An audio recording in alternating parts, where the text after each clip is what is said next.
10 minutes is all that I have to edit these 3 raw files from start to finish and show you all of the sliders and adjustments and stuffs, and hopefully figure out a great way to do it, because I've never edited any of these pictures before and I kind of want to go into a different kind of look with each one.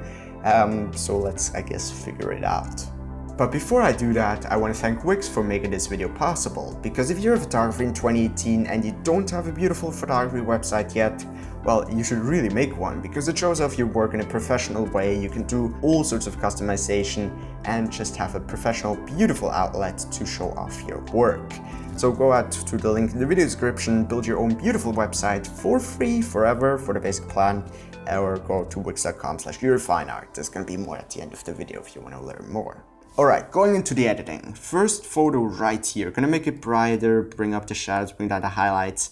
It was a bit dark, but I used that because I really wanted to have all of this detail in the sky, which was very bright. Gonna bring up the clarity, the haze, maybe a little bit for some extra contrast. Definitely bring up the vibrance, saturation. Want to get all of this punch out of this picture, and at the same time kind of bring down the blues. They really have to chill a bit. And because I'm going to go into the split toning, I'm going to add some color in here. And this is a Scottish picture, so I love to add some dark, mysterious colors just to help the overall landscape and this super old bridge. I'm going to bring back some of the blues, but this time in the shadows with the split toning, and going to make it very customized, maybe a little bit brighter or lighter blue rather. And let's go into the sky with the graduated filter, add a filter over the sky, and just add minus exposure, contrast, plus whites, and really bring out all of these colors. Now I'm gonna turn down the saturation a little bit because it was a bit too, just a bit too blue. Also maybe gonna make it a tiny bit warmer. Gonna add some magenta as well. And now what I want to do is go into the local, or rather into the vignetting first, add some vignetting, just making the corners darker. It really helps with the overall mood. Now I kind of want to change the blue hue, so let's do that right here, make it a bit brighter, and the saturation of the greens could be a bit stronger. Now I'm going to add another graduated filter over the sky, reset everything again, just making it a bit more warm over the top left. That's a little bit much, okay, so maybe more like 4 or something, and then add some magenta or colors. I don't even know what I want to go for. I just know that I want some more colors in that sky, so let's go for some purple. Of course, you don't want to add too much, otherwise it looks like some crazy painting where somebody just spilled paint all over the place, but you just want to make it look natural as well. But still more interesting. Anyways, I think we're gonna run out of time soon, so let's speed that up a bit. Add some rail filters with plus exposure for the dodge and burning, and I'm gonna invert the filter. That's very important. So now everywhere where this lighting is kind of dull, you can just add one of these filters, duplicate it, drag it over, and it will make it look a lot more interesting, that particular spot. And then I can even drag it over the sky like this, make it bigger, add some warm tones so it blends in more nicely with the rest of the picture. And I can even add another one to add a little bit of minus exposure, or rather saturation, and go into the minus color temperature, and also bring up the exposure to make it just a little bit brighter. I have to invert the filter. That would be a good idea. So I think that's all I'm going to do here in terms of the rail filters. I'm going to add a final graduated filter over the top left, or bottom right rather. I don't know why I'm saying top left. And just making this darker, adding some custom vignetting, making it look really cool. And here as well, just making it a bit darker. Okay, I could do a lot more. This is such an amazing picture for a lot of potential, but for before and after, I think that looks amazing, especially compared to this. Yeah, it just looks a lot better. Going to the second picture though, because we don't have any time, let's go for a very different look, and this time a very dark, moody look rather than a colorful, vibrant one. Let's go into a very different one. So let's go up with the shadows a little bit, bring up the whites, add clarity like crazy, and even add, let's see, I want to go into the minus vibrance, but then add a little bit of saturation. Right away, grab a graduated filter for the sky, bring down the exposure, and recovering all of this beautiful cloud detail. But now the clouds look so much together, so I want to bring them up, or rather the contrast up, by bringing up the contrast slider, bringing up the white slider, and the highlights themselves. Maybe bringing it down a little bit. Maybe I went too far into the minus exposure, so I just kind of want to make it look like this. Go a bit into the minus saturation, because otherwise it's too much. And then going to the vignetting, adding a lot of vignetting here, and just making it look super dark. Also going to camera calibration and playing around with the colors of the whole photo. I really love this grass. It works beautifully with more mysterious looking pictures, and I might as well go into the hue, shade it around manually a bit, bring down the saturation, or yeah, down a little bit, and then bring up the blues right here. Make the whole lighting a bit more complex, so I'm going to add a radial filter, graduated filter rather, over the bottom left right here, and just make it darker, add a lot of clarity because you wanted the short close parts to be a lot more clear, and then add one in the distance, just pretty much in parallel. Go into plus exposure a little bit, plus whites and stuff, you know, make it a lot more warm and bright, and kind of go into the minus clarity as well, and also minus dehaze, because that makes it more hazy. It adds some depth to your picture. And you know what, maybe I went a little bit too far with this one in the bottom with the minus exposure, so I'm just going to bring that down a little bit. And also the top left, going to make this a lot darker and add a lot of contrast, whites, a little bit of minus blacks, yeah, just something like that. Just make it super moody. And as a very last thing, I'm gonna go into the radial filters, add some plus exposure as well, and just bring it over here. Of course, invert the filters, very important. And you don't want to go too far, otherwise it just looks like some random dots. It doesn't look good. But if you do it in a subtle way, you can really make your picture a lot more interesting. For example, you can make the sheep a bit brighter so they have more tension on them. Always attention-seeking sheeps. And adding one over here, one over the lake, maybe just like that. But you also don't want to make everything super bright, because then it loses a lot of the contrast, and you know, it's a little bit too much. So you always want to fine tune stuff, go back to other filters, and oh god, let's add a final one with minus exposure over here, over the top of this hill in the distance, just kind of like that, and angle it as well. And I think that looks really cool. That's a very desaturated look, but let's see how it looks from before to after.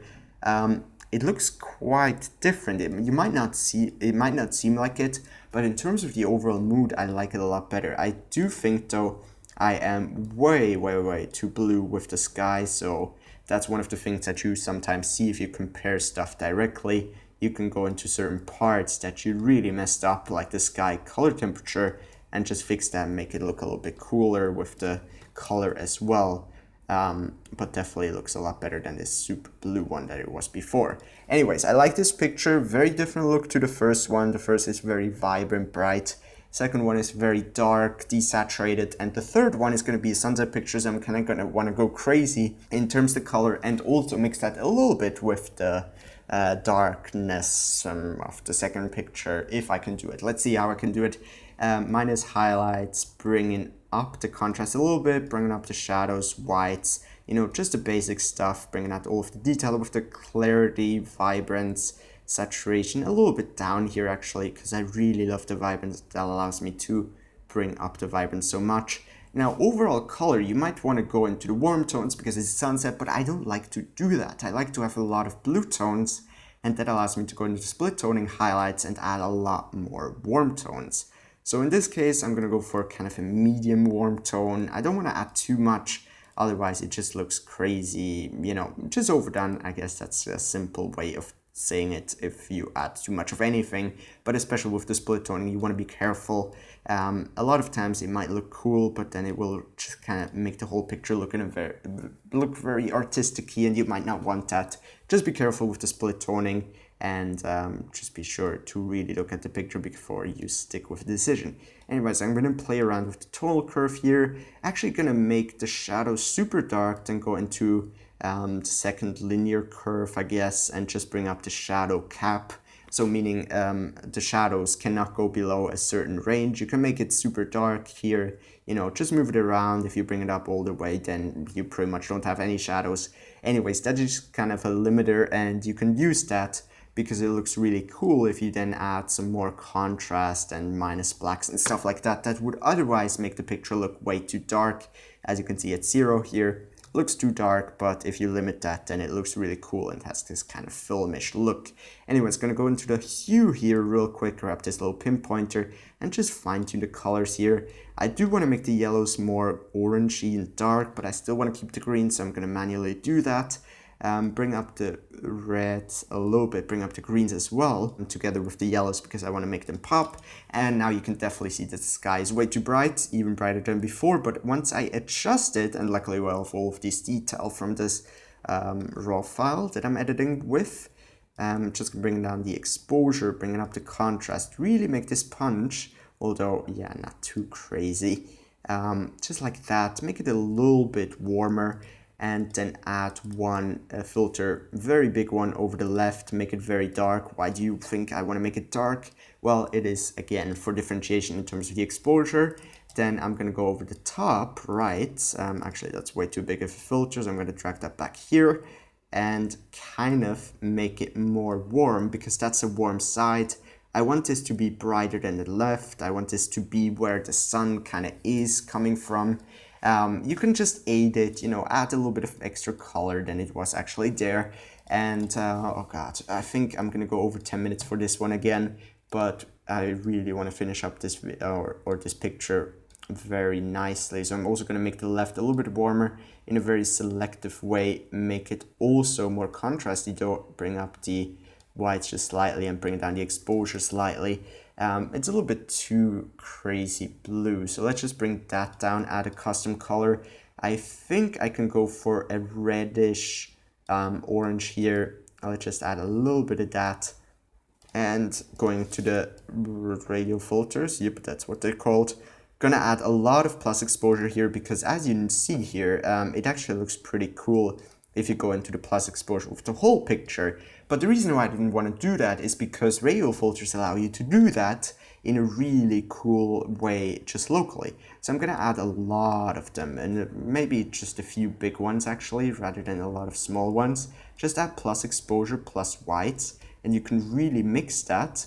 Again, not too much. You don't want to just have a blob of brightness for no reason. You want to make it blend in, then duplicate, and make it smaller. That's very important because otherwise you have everything super bright.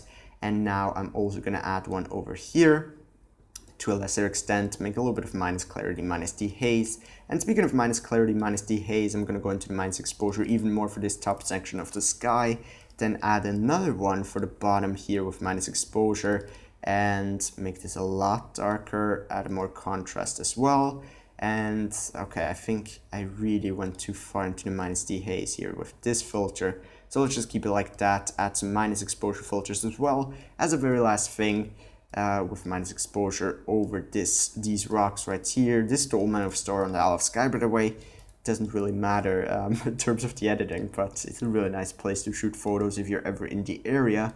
And also bring one here over the sky of the clouds, minus clarity, just looks a little bit weird, so I'm gonna try that. And you know what, let's add a very last radial filter here over the top right of the sky and just kind of bring out all of this greenness that might be left there and make it a lot bigger as well. Okay, that looks really, really cool. So this before, this after. Honestly, I think I want to go even a bit more into the minus exposure and plus contrast to make this even more like moody and contrasty and stuff. And also perhaps go into the minus saturation with the greens, yellows, and also the blues a little bit. Oh yeah, that looks really, really cool. Okay, so that's been it for today's video. Thank you very much for watching. I kind of get into a rush a little bit if I edit these photos so fast, but I really, really love the fast pace. Anyways, if you have any questions or comments or ideas for future videos, just let me know in the comments down below. I really always appreciate your feedback. But I want to thank Wix again for sponsoring this video and making this video possible, because I've been using them for my own professional photography website to do all of my things for the past year. And if you don't have a website yet, you might think it's hard to do or takes a lot of time or is expensive, but actually that's not true at all with Wix. You can do it in your browser without any knowledge. You have amazing tools. You can make them look functional, beautiful, but also how you want it to. It looks professional, it scales on mobile devices, and the best of all, it's super well, it's not just cheap, it's actually free forever for the basic plan. And then if you want to have more storage and all of that stuff, then you can always upgrade very easily. So just go to the link in the video description below or go to wix.com/YuriFineArt. Thanks for watching and have a wonderful day.